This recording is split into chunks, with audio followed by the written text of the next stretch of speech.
व्रत का जो नियम है वो एक ही नियम है जो शिव महापुराण के अंतर्गत है। सुबह पूजा की थाली लगाई है। 5 व्रतों का विधान है, छठा व्रत का विधान नहीं। कितने व्रत? 5। सुबह पूजन की थाली लगाई है। पूजा की थाली, अभिषेक का सामान सब लेकर आप मंदिर में जाइए। शिव मंदिर में जाकर बाबा का जल अभिषेक पूजन करिए जिस हिसाब से आप करते आए हो। पूजन की थाली में सामान उतना रखना जो शाम को भी आपके साथ चला जाए, अलग से नहीं रखना पड़े। अलग से केवल शाम को दिए रखो, जल रख लो थोड़ा सा, और बाकी का जो मिष्ठान आप तैयार करोगे बस वो, बाकी का चंदन अबीर गुलाल ये सब सुबह की थाली का रखिए। थोड़ा फल जो भी रखना। सुबह पूजन करो बाबा का, निवेदन करो, घर आ जाओ, थाली को ढक कर रख दीजिए। शाम को जब जाओ कोई प्रसाद उतना ही बनाओ जितना भगवान के लिए बना रही हो। ये नहीं कि खीर ज़्यादा बना ली तो आधी हम यहाँ ले जाएं और आधी घर के लिए छोड़ दें, नहीं, उतना ही बनाओ जितना भगवान के लिए जाएगा, जिसमें से 3 हिस्से होंगे। एक पात्र में भरकर ले जाओ, दोने ले जाओ, कटोरी ले जाओ, प्लेट ले जाओ, जो तुम्हारी मर्जी पड़े, कागज ले जाओ, जो तुम्हारा मन पड़े वो ले जाओ। 6 दिए लेकर जाओ, बाबा के मंदिर में जाकर पूजन अर्चना करो। शाम को अभिषेक नहीं करना है, केवल छींटा देना है। थोड़ा सा जल जो बचा हुआ है उसमें से थोड़ा थोड़ा छींटा देकर, जल का थोड़ा सा छींटा देकर पूजन आदि कर कर, जैसी पूजन सुबह करी वैसे ही भाव से पूजन करो। 5 दिए थाली में से नीचे रख दो, छठवा दिया भी नीचे उतार दो थाली में से। 5 दिए लगाना जब प्रसाद के 3 हिस्से पूरे कर दो। प्रसाद के 3 हिस्से रख दो नीचे, फिर दिए लगा दो 5। एक दिया उठाकर जिसको जलाया नहीं है वापिस अपनी थाली में रख लो। 5 दिए प्रज्वलित कर कर बाबा को निवेदन कर दो, बाबा आज मेरा पहला पशुपति व्रत है, इसको स्वीकार करना। दिल से बाबा इस कार्य के लिए मैंने करा है, इसको स्वीकार कर लेना। बहुत सुना बाबा पशुपति व्रत में कर रही हूँ, मैं भी पूर्व में ना जाने कितनी योनियां ली होंगी, कौन सा मैंने बेकार कर्म करा होगा जो आज मुझे दुख भोगना पड़ रहा। इस दुख को आप मिटा सकते हो क्योंकि आपका नाम पशुपति नाथ है। आप इसको मिटाइए, विनय करो, बाबा से विनती करो। एक दिया, एक प्रसाद का हिस्सा थाली में लेकर आ जाओ, बाबा को निवेदन कर कर, बाकी का वहां छोड़कर एक दिया एक प्रसाद का हिस्सा लेकर आ जाए। एक दिया एक प्रसाद का हिस्सा लाए, घर के अंदर प्रवेश करते समय सीधे हाथ की ओर बैठकर अपने घर की ओर मुख कर सीधे हाथ की ओर उस दिए को घर के बाहर प्रज्वलित कर दो। भगवान से विनती करो, भोलेनाथ आप मेरे घर में प्रवेश कर कर मेरा कार्य सिद्ध करें। बाबा को निवेदन कर कर अंदर जाइए। भोजन करने से पहले जो मीठा है, एक हिस्सा प्रसाद का है, उसको खा लीजिए। उस हिस्से में से किसी को नहीं देना, चाहे घर में बच्चे हों चाहे बड़े हों।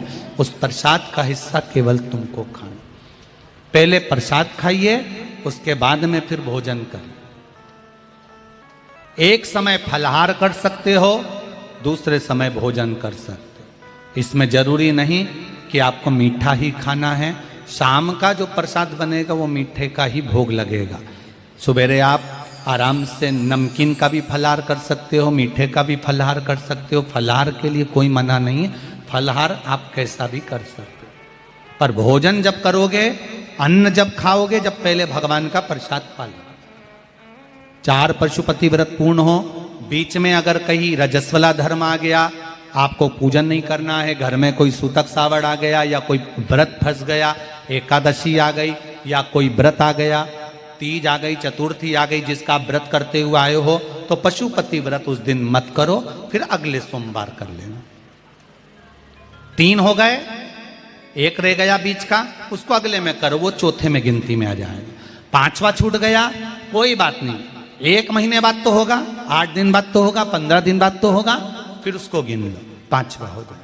महाराज ऐसे 5वां व्रत जब आए, 5वें व्रत के दिन शाम को जब पूजन करने जाओ, एक श्रीफल, कुछ रुपए, 11 रुपए आदि जो भी है, नारियल पर रखकर बाबा को विनय कर कर, बाबा आज मेरा पशुपति व्रत पूर्ण हो रहा है, आपकी कृपा हो, मेरी झोली भरना बाबा, विनती करो। और वो श्रीफल रुपया रखकर 5 दिए लगाकर, 1 दिया वापिस लेकर, 1 हिस्सा प्रसाद का लाकर देहली पर अपने वही दिया लगाकर अंदर प्रवेश कर कर भोजन ग्रहण करो, बाबा को निवेदन कर लो। पशुपति व्रत का कोई उद्यापन नहीं है, पशुपति व्रत का एक ही उद्यापन है, जो श्रीफल और 11 रुपये आपने मंदिर में रखे हैं, वो उद्यापन के भाव से रखे हैं, भगवान को नमन कर कर रखे हैं। ये पशुपति व्रत। अब दुनिया के लोग इसको पशुपति व्रत को कहीं इतनी बत्ती लगा दो, तो इतनी बत्ती का दिया लगाओ, तो ऐसा करो, तो गलत।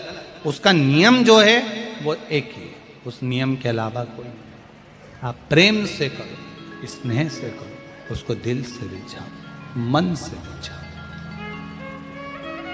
शंभो शरणे पड़ी मांगू घड़ी रे घड़ी, दुख काटो दया करी निदर्शन। आप दिल से उसका स्मरण, ये पशुपति व्रत है।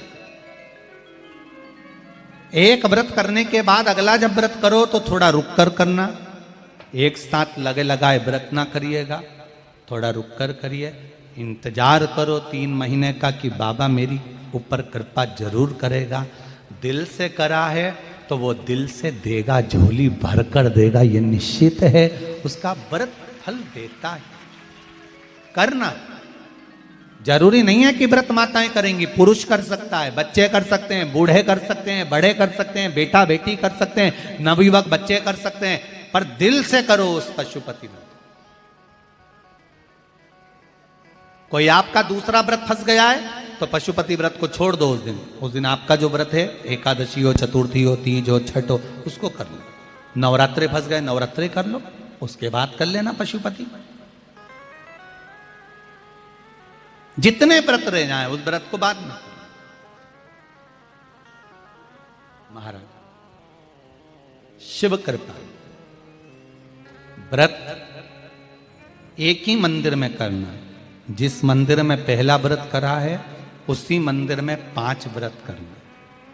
ये नहीं कि हम मायके में 2 व्रत करके आ गए और तीसरा व्रत हमने ससुराल में कर लिया। नहीं, 2 व्रत करके मायके से आ गई हो तो 3 व्रत भी मायके जाके ही करना। अगली बार ऐसे जाना कि सोमवार बीच में फंस जाए और तुम 1 व्रत करके आ जाओ।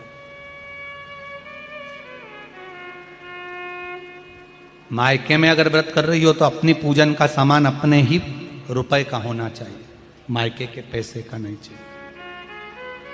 कुंवारी होती और तुम मायके के सामान से पूजन करती, अगर कुंवारी होती तो तुम्हारा वो पूजन लगता, पर विवाह होने के बाद, गोत्र बदलने के बाद आप अपना पूजन का धन अपना खर्च करें। हम तो यहां तक कहते हैं, मंदिर में भी अगर लोटा भरा हुआ रखा है, मंदिर में बाल्टी भरी रखी है, आप पहले अपना कुछ रुपया दान पेटी में डालकर फिर आप उस लोटे का प्रयोग करो। पीपल के पेड़ के नीचे पूजन करने गए, आंवले के पेड़ के नीचे पूजन करने गए, बड़ के पेड़ के नीचे पूजन करने गए, किसी की लगी लगाई थाली मिल गई, सामान मिल गया, उसके सामान में से आप मत चढ़ाइए। आपके पास जो सामग्री है आप उससे पूजन करें। अपने पड़ोसी से 1 रुपया भी मांग कर भगवान को मत दीजिए। जिस भगवान को देते हो उस भगवान को बुरा लगता है कि मेरे सामने खड़ी होकर हाथ पड़ोसी के आगे फैला रही है, तुम मुझसे मांग, मैं तुझे झोली भर कर दूं।